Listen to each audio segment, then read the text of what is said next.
High বন্ধুরা, আজকে সন্ধ্যেবেলা আমি রান্না করেছি ডাল। আর দুপুরবেলার ডাল ছিল, একটু ফুলকপি চিল্লি, রুটি আর শসা দিয়ে দিয়েছি। আর খুব খেতে ইচ্ছা করছিল ফুলকপি চিল্লি। আজ পরের দিনে কী করতে হয়নি, এবার নিরামিষ ফুলকপি যদি চিল্লি করতে হয় তাহলে নিরামিষ করতে হবে, কিন্তু খেতেও ইচ্ছা করছে, কী করবো, করেই করলাম নিরামিষ ফুলকপি চিল্লি।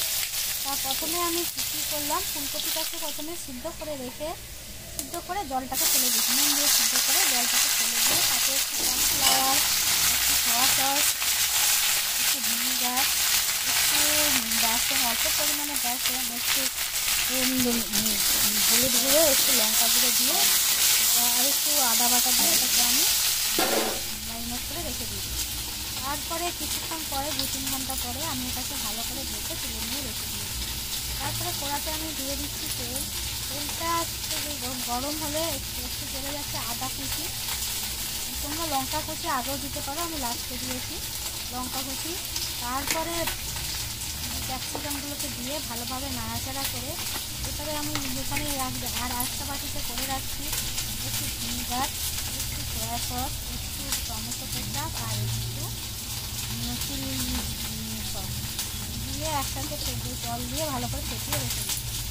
তো ক্যাপসিকামটা একটু ভাজা হয়ে এলে, ভাজা বলতে একটুখানি হয়ে এলে তাতে একটু ওই দিয়ে রাখা সসগুলোকে আমি দিয়ে আর একটু জল দিয়ে দিলাম।